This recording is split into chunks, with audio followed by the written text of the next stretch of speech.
안녕하세요. 저는 고등학교 교사로 일하고 있는 30대 여자입니다. 여러분들은 지금 여러분들의 삶에 만족하고 행복하다 생각하며 살고 계신가요? 저는 아직도 행복이라는 게 무엇인지 어떤 감정인지 모르겠어요. 30대가 될 동안 살아오면서 한순간도 행복했던 적이 없었거든요. 제 인생인데 저를 위해 살아본 적이 없었던 것 같아요. 항상 제가 아닌 다른 누군가를 위해 희생하고 맞춰 살아왔죠. 제가 의지하고 기댈 수 있는 버팀목이 되어야 할 사람들이 되려 제게 의지를 하고 있었어요. 과거에 저는 하고 싶은 것 다 하고 하고 싶은 말 다 하며 사는 당찬 아이였어요. 물론 저의 당찬 모습은 다 저희 부모님의 재산에서 나온 것이지만요. 저는 부잣집 아이들만 다닐 수 있다고 소문난 학교에 다닐 만큼 부유한 가정에 태어났어요. 제가 다니던 초등학교는 교복을 입고 다녔었고 저는 그 교복을 엄청 좋아했어요. 그 교복을 입고 길거리를 돌아다니면 다들 저를 부럽다는 눈으로 쳐다봤었거든요. 저는 그 시선들이 나쁘지 않았고 오히려 즐기며 괜히 우쭐거리게 되고 자신감이 생겼어요. 하지만 저는 그 교복을 입은 지 겨우 3달 만에 교복을 벗어야 했어요. 제가 주말에 놀이공원 가자고 졸라서 부모님과 함께 여행을 갔었는데 집으로 돌아오는 길에 사고가 나서 부모님은 그 자리에서 돌아가시고 저만 살아남은 거예요. 당시 저는 뒷좌석에서 어머니랑 같이 타고 있었고 어머니는 사고가 났을 때 저를 꽉 껴안아 모든 충격을 어머니께서 다 흡수하셔서 제가 무사할 수 있었어요. 저 혼자 남은 집에 큰아버지네가 들어왔고 저는 그렇게 큰아버지네랑 같이 살게 되었어요. 저는 부모님의 재산을 물려받았지만 이제 갓 초등학생이 되어 나이가 너무 어렸고 큰아버지네는 부양 의무자라는 이유로 저희 부모님 재산을 홀라당 가져가 버렸어요. 큰아버지는 제가 다니는 학교 학비가 많이 든다고 강제로 다른 학교에 전학시켜 버렸어요.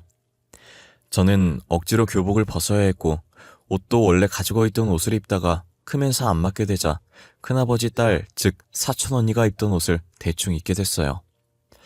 저희 부모님 돈으로 자기들은 호화호식 누리면서 저는 남은 밥을 먹고 언니가 입던 옷을 입어야 했어요. 제가 원래 다니던 학교도 사촌 언니가 다니기 시작하더라고요. 저는 언니가 교복 입은 모습을 볼 때마다 교복을 갈기갈기 찢어버리고 싶었어요. 큰아버지네는 저를 식모 부려먹듯 부려먹기 시작했어요. 엄연히 말하면 본인들이 제 집에서 놀고 먹고 있는 건데 되려 저를 불청객 취급했어요.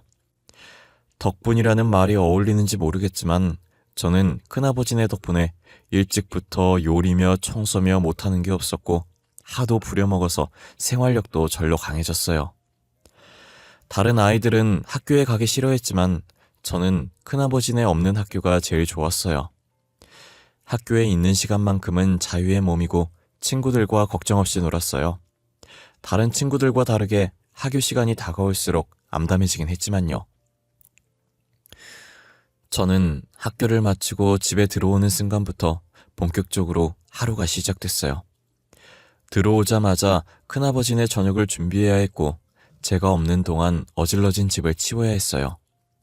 항상 큰아버지네는 자신들 덕분에 집안일 실력이 느는 거라고 다음에 시집가게 되면 자신들에게 고마워할 날이 꼭 올 거라며 대도하는 말을 하셨어요.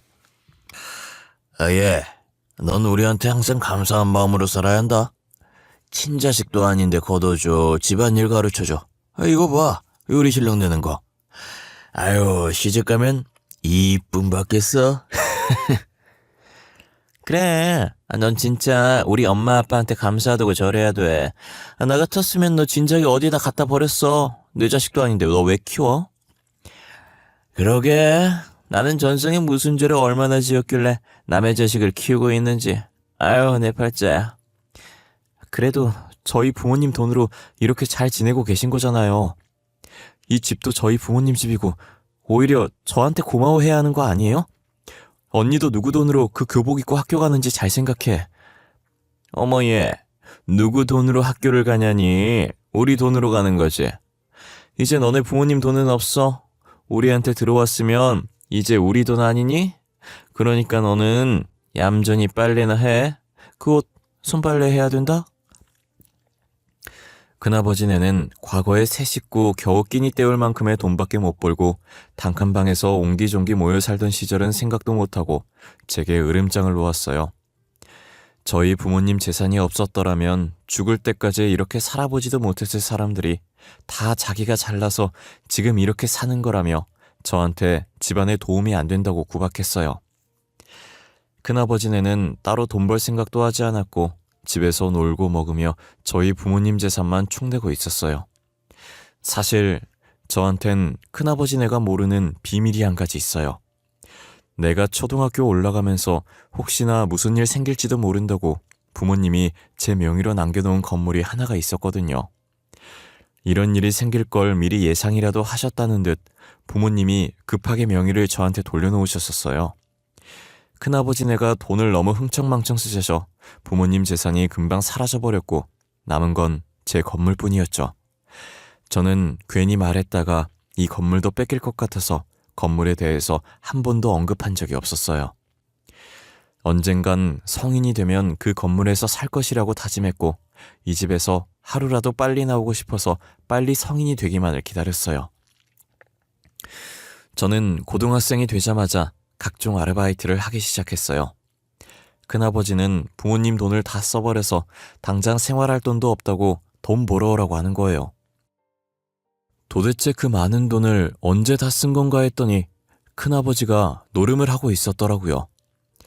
결국 노름판에서 모든 것을 잃고 이제 돈이 없으니 집에서 손가락만 빨고 있었던 거죠. 야, 넌 돈을 왜 그렇게 뜨냐?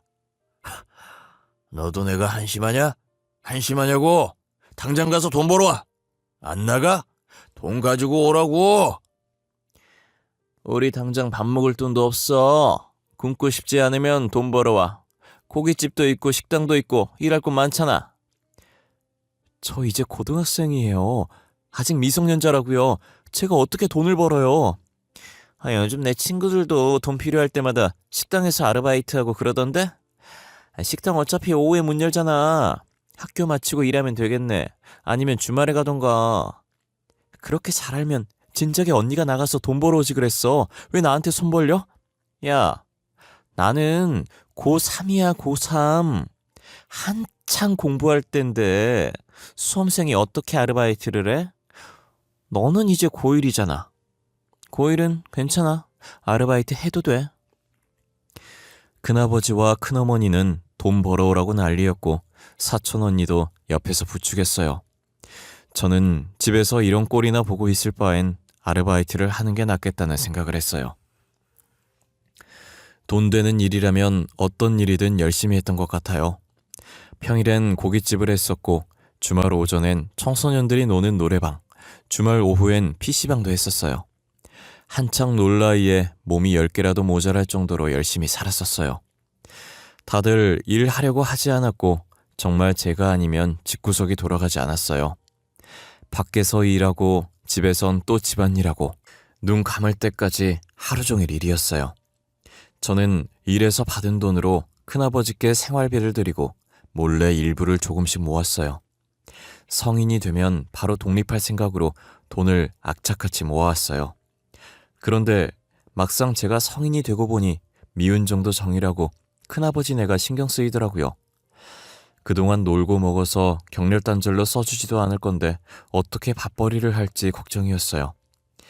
제가 다니는 대학교 근처로 원룸을 구하려고 했는데 포기하고 계속 큰아버지네와 같이 살았어요. 와중에 사촌 언니는 대학 등록금 낼 돈이 없어서 휴학을 했더라고요. 보통 다른 사람 같으면 휴학하는 동안 아르바이트를 해서 등록금을 모을 텐데 사촌 언니는 태평하게 방에서 누워만 있는 거예요. 언니, 등록금 낼 돈 없어서 휴학했다며 계속 이러고 있어도 돼? 아르바이트해서 등록금 마련하거나 학자금 대출 받던가 해야 하는 거 아니야? 뭐하러 대출을 받아, 네가 있는데. 너 일하잖아. 돈 모아둔 거 있을 거 아니야. 그거 좀 줘봐. 대학 등록금 내게. 다음에 내가 돈 벌면 다 갚아줄게. 나는 대학교 안 다녀? 나도 등록금 내야 돼. 언니도 아르바이트 하면 되잖아. 언제까지 동생한테 손 벌릴 거야? 창피하지도 않아? 이게 언니한테 말하는 싸가지 봐. 네가 지금 돈 좀 번다고 요새 떠는가 본데 내 인생 신경 쓸 시간에 네 인생이나 잘 살아. 되도 않는 훈계질 집어치우라고. 사촌 언니는 기분 나쁘다는 표정을 하고 제 어깨를 치더니 그대로 저를 지나쳐갔고 얼마 지나지 않아서 큰어머니께서 쿵쿵거리며 다가왔어요. 그러더니 갑자기 제 머리채를 잡아채는 거예요. 네가 우리 딸한테 훈계질했다며? 대가리 좀 컸다고 아주 키워오르려고 하네. 안 그래도 스트레스 받는 일 많았는데 너 잘 걸렸다. 비 오는 날 먼지 나오도록 털어줘야겠어. 아, 큰엄마 이것 좀 놓으세요. 제가 언제 훈계질했다고 그러세요. 저는 그냥 언니가 계속 놀고만 있길래 걱정돼서 한 말이었다고요. 우리 딸이 놀고 있든 자고 있든 네가 무슨 상관이야. 너는 키워주는 애를 일단 식으로 감니? 하여튼 머리 검은 짐승은 거두는 게 아니랬는데 부모 죽고 불쌍해서 거둬줬더니. 큰엄마, 여기서 저희 부모님 얘기가 왜 나와요? 그리고 이것 좀 놓고 말하시라고요. 제가 잘못했어요. 다신 안 그럴게요. 그러니까 이것 좀 놔주세요. 네? 결국 저는 잘못한 것도 없는데 잘못했다고 빌었고 겨우겨우 큰어머니 손에서 벗어났어요. 머리는 산발이 되어 있었고 사촌 언니는 그런 제 모습을 보더니 혀를 한번 내밀고 자기 방으로 가더라고요. 저는 세수라도 하려고 화장실에 갔는데 거울에 비친 제 모습이 너무 처량해서 헛웃음밖에 나오지 않았어요. 그날따라 부모님 생각이 많이 났고 큰아버지네 보란 듯 열심히 공부해서 성공하고 싶다는 생각이 들었어요.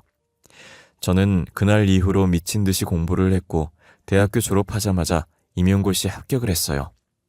사촌 언니는 여전히 졸업을 못하고 있었고 저는 보란 듯이 학교에 출근을 했어요. 전 일찍이 아르바이트를 통해 사회생활을 경험했던지라 첫 직장임에도 불구하고 적응을 잘했어요. 아무래도 대학 졸업하자마자 임용고시에 합격해서 저희 학교에선 제가 제일 막내였어요. 다들 저보다 나이가 많은지라 저를 아직은 아이 취급하면서 다른 선생님들이 많이 이뻐해 주셨어요. 유치원 다닐 때 부모님께 이쁨 받던 시절을 제외하곤 처음 받아보는 관심이라 기분이 약간 이상했어요. 집에선 저를 못 잡아먹어 안달난 사람들이랑만 지내다가 이렇게 이쁨을 받으니 괜히 눈물 날 것 같았어요. 저는 학교 생활이 너무 재미있었고 저희 반 아이들도 다 착해서 별탈 없이 잘 지냈어요. 집에 있는 것보다 훨씬 좋았기 때문에 야근을 해야 한다고 해도 행복했어요. 제가 안정적으로 돈을 벌기 시작하니까 큰아버지네는 대놓고 돈을 내놓으라고 요구하더라고요. 그만큼 키워줬으면 오는 게 있어야 하는 것 아니냐면서요. 너 월급이 얼마라고 했지? 선생이면 월급 좀 될 거 아니야. 앞으로 용돈 줄 때 나랑 네 큰엄마랑 따로 보내. 알겠어? 그만큼 키워줬으면 오는 게 있어야지. 우린 많은 거 안 바래. 달에 각자 60만 원씩만 줘. 우리도 입에 풀칠할 건 있어야지 않겠어? 요즘 다들 그렇게 받는다고 하던데. 60만 원이요? 저 지금 계약직이라 60만 원씩 드리면 남는 거 없어요. 죄송하지만 60만 원은 무리예요. 달에 30만 원씩은 드릴게요. 겨우 30만 원? 30만 원으로 누구 코에 붙이니? 밥 몇 번 사 먹으면 없겠구만. 그럼 60만 원까지는 안 바랄게. 45만 원. 딱 45만 원. 어때? 40만 원. 저도 그 이상은 안 돼요. 40만 원 드려도 적자예요, 진짜. 이제껏 제가 알바했던 돈도 절반 이상 드렸었잖아요. 알았어. 40만 원. 우리 진짜 많이 봐줬다. 알지? 매달 40만 원씩 보내. 큰아버지네는 그렇게 저를 부려먹고도 뻔뻔하게 키움값 내놓으라고 하셨고 저도 처음엔 키워준 은혜 갚고 끝내자는 생각에 돈을 줬었어요. 그런데 제가 한 번 주기 시작하니까 별의별 핑계를 다 대면서 야금야금 돈을 가지고 가더라고요. 탁자 부러졌다고 새로 사야 하니 돈 좀 보내달라고 하길래 제가 부러뜨린 것도 아닌데 왜 저한테 달라고 하는지 물어봤어요. 큰어머니는 뻔뻔하게 이 집 원래 너희 집 아니었냐며 집주인이 고치는 게 당연하다는 거예요. 저는 괜히 말 길게 해봤자 저만 피곤할 것 같아서 한숨만 쉬고 계좌로 돈 보내줬어요. 큰어머니가 해결되니 큰아버지가 연락이 와서 용돈이 다 떨어져서 지금 밥 먹은 거 계산을 못하고 있다고 계산 못하면 경찰에 신고하겠다는데 가만히 보고만 있을 거냐고 하더라고요. 저는 또 할 수 없이 음식값을 큰아버지에게 드렸어요. 이런 식으로 짜잘짜잘한 일들로 제게 돈을 뜯어가시는 거예요. 뭐라고 하기도 못한 게 제게 가져가는 돈이 4만 원, 5만 원 이런 식의 소액이었거든요. 겨우 4, 5만 원 가지고 쪼잔하게 난리치는 사람들 것 같아서 아무 말도 못하고 있었어요. 그냥 말 길어지기 전에 입금해주고 치우자는 마음이 더 많았죠. 그래도 제가 학창시절 아르바이트 했을 땐 평일엔 알바하고 주말엔 공부한다는 핑계대고 나와서 주말에 아르바이트 하는 걸 비밀로 했었거든요. 평일 알바비 절반 이상을 줬다고 해도 지금 주는 돈보다 적었어요. 그래서인지 제가 돈을 많이 주니 예전처럼 구박을 하진 않더라고요. 오히려 제게 빌빌거리며 돈을 달라고 구걸을 했죠. 아무래도 그 집안엔 백수밖에 없고 돈 버는 사람은 저밖에 없으니 저한테 잘 보여야 돈이 한 푼이라도 더 떨어지니까 최대한 제 심기를 건들지 않으려고 했어요. 이게 돈이 주는 권력인가 싶고 차라리 이유 없이 구박받던 예전보다는 지금이 훨씬 낫다고 생각했어요. 그러다 TV에서만 보던 사채업자들이 저희 학교 앞 골목에 차를 세워놓고 있는 거예요. 저는 사채업자와는 아무 상관이 없는지라 그냥 지나쳐 가려고 했어요. 그런데 사채업자가 한 손에 종이를 들고 제 앞을 가로막고 서 있는 거예요. 그러더니 들고 있던 종이를 제 얼굴 옆으로 갖다 대는 거예요. 뭐예요? 비켜주세요. 저 지금 바쁘거든요. 안 비키시면 소리 지를 거예요. 아유, 아가씨야. 나도 지금 바쁘거든. 사진이랑 똑같이 생겼네. 본론부터 이야기할 테니까 잘 들어. 네 큰아버지라는 사람이 나한테 돈을 빌렸거든. 근데 나한테 갚을더니 아가씨가 가지고 있다고 하네. 제가 가지고 있다고요? 저는 큰아버지가 사채를 빌렸었는지도 방금 아저씨가 말해서 알았는데요. 저 돈 없어요. 제가 빌린 것도 아닌데 제가 왜 갚아요? 저한테 이러지 말고 큰아버지 찾아가 보세요. 아유, 뭐하냐 아가씨가 이 학교 선생인 것 같은데 일 더 크게 만들고 싶지 않으면 빨리 주고 끝내지. 우리도 일 키우고 싶지 않고 그냥 빨리 끝내고 싶거든. 그러니까 좋은 말 할 때 돈 주는 게 좋아. 진짜 왜 그러세요? 제가 빌린 거 아니잖아요. 왜 저한테 이러세요? 돈 빌린 사람한테 가서 돈 달라고 하세요. 엄한 사람한테 돈 달라고 하지 마시고. 아, 말귀를 못 알아듣네. 아가씨가 돈 가지고 있다고 했다고. 아까 말했잖아. 좋게 끝내려고 했는데 계속 내 심기를 건드리네. 지금 너네 나 가지고 장난쳐? 알고 보니 학교 앞에 있던 사채업자는 저를 찾아온 것이었고 큰아버지가 노름한다고 돈 빌렸는데 사채업자가 찾아오니 제가 돈을 가지고 있다고 거짓말을 친 것이었어요. 그래서 제가 일하는 학교와 제 사진을 사채업자에게 넘긴 거죠. 사채업자는 큰아버지 말만 듣고 빌려준 돈 받으러 온 죄밖에 없는 거고요. 저와 사채업자는 옥신각신하면서 목소리가 점점 커지기 시작했고 주변에 있던 학생들과 선생님들이 집으로 가다가 저희 쪽을 쳐다봤어요. 저는 혹시나 주변에서 말 나올까 일단 사채업자들을 사람 없는 곳으로 데리고 갔어요. 아이들도 다 보는데 무섭게 이러지 말고 조용한 곳에서 말하자고 했죠. 지금 돈 안 주면 사채업자가 계속 저희 학교에 찾아올 기세라 며칠만 기다려주면 돈 드리겠다고 했어요. 저는 일단 급한 불부터 꺼야 했기 때문에 통장에 있던 돈이랑 대출을 조금 받아서 빚을 갚았어요.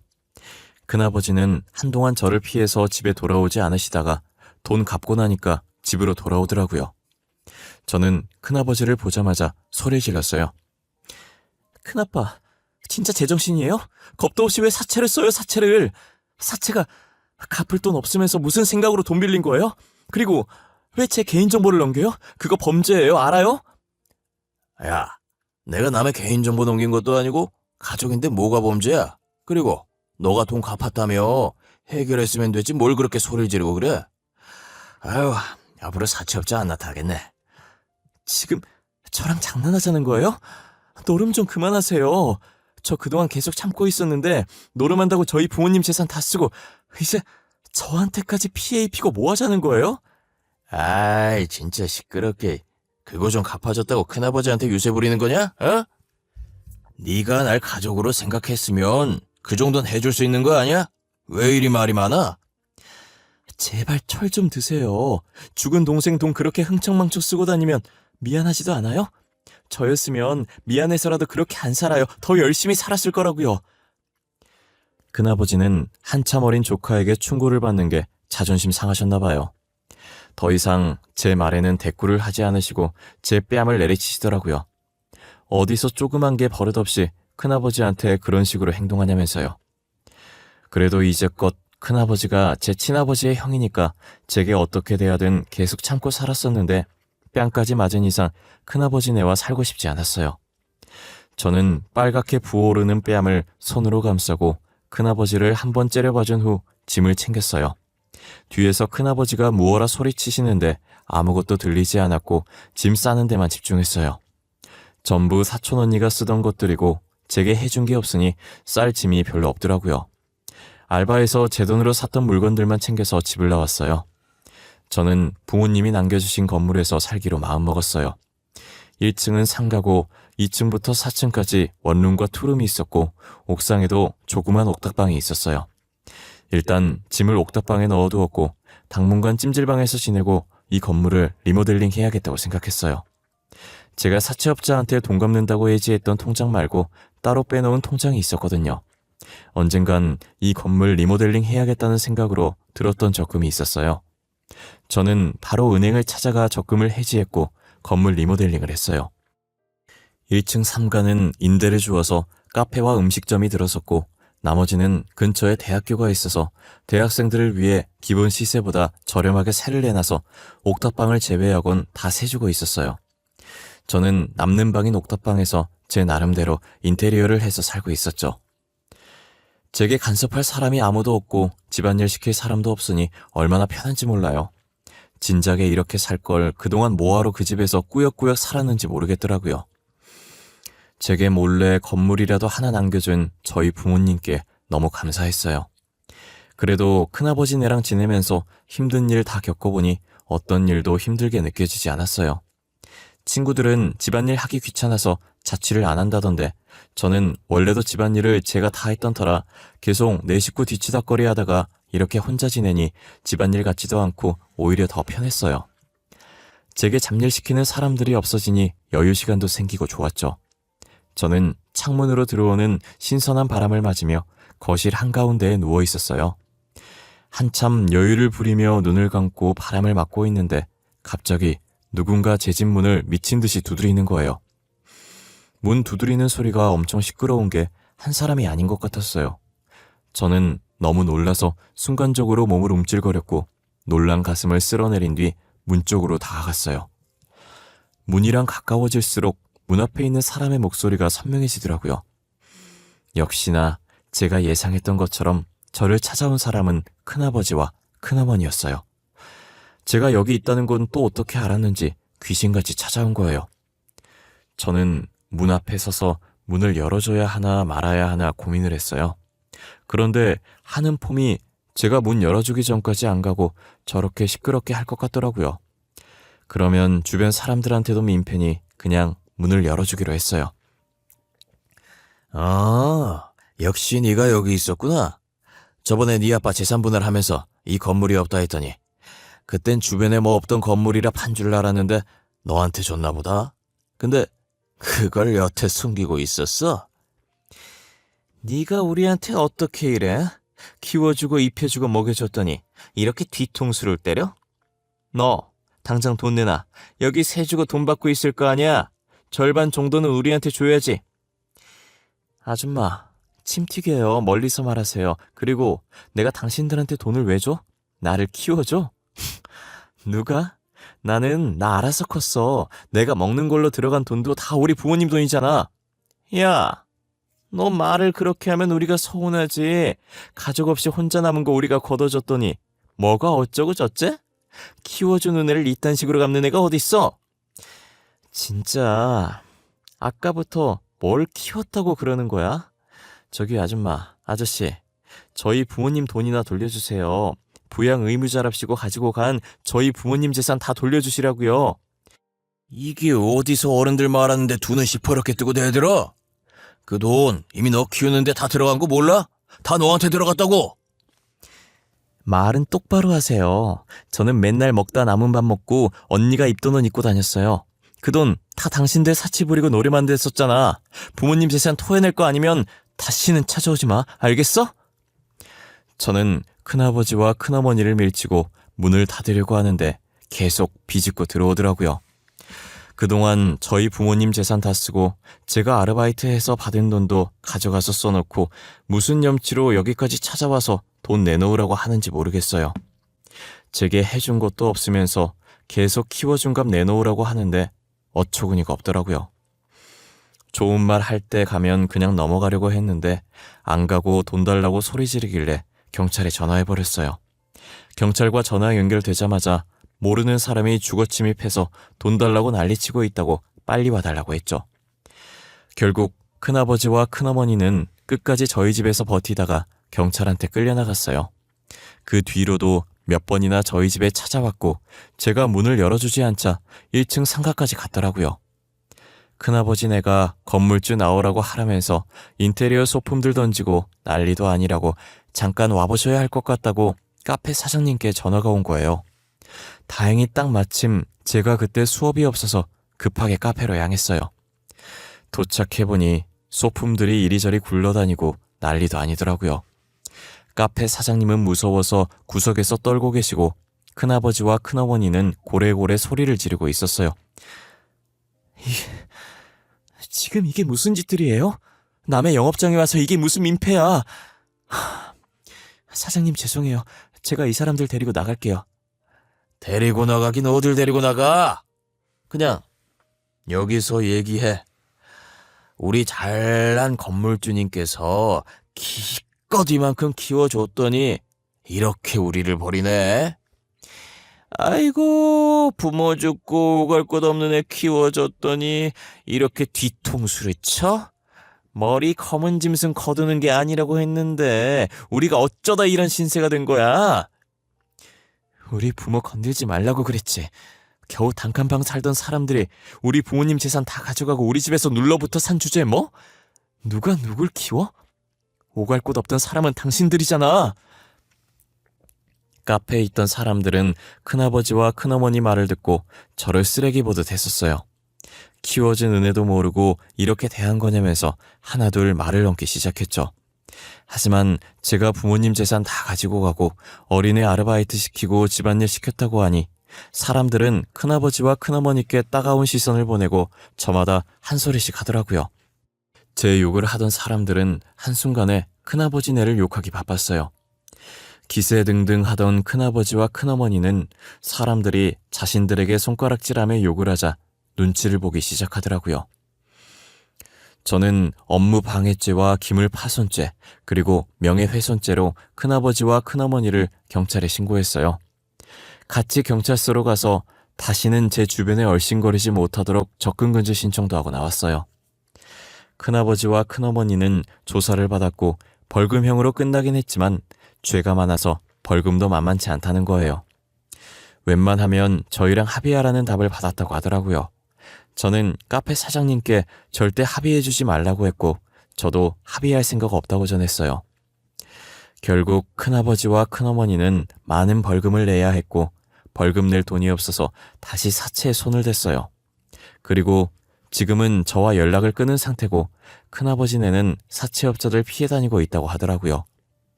제게 조금만 잘해주셨더라면 끝까지 그 은혜 잊지 않고 잘해드렸을 텐데 일을 이렇게 만든 건 다 큰아버지 큰어머니 본인들이죠. 저는 절대로 큰아버지네를 용서할 마음이 없어요. 잘못했다고 무릎 꿇고 싹싹 빌어도 용서하지 않을 거예요. 그리고 앞으로는 남을 위해서가 아닌 저를 위해서 살 거예요. 남을 위해 살아봤자 제게 돌아오는 건 아무것도 없더라고요. 제 이야기는 여기까지입니다. 여러분들은 꼭 자기 자신을 아껴주시고 오로지 자신을 위해서 사셨으면 좋겠어요. 우리 모두 소중한 사람들이잖아요.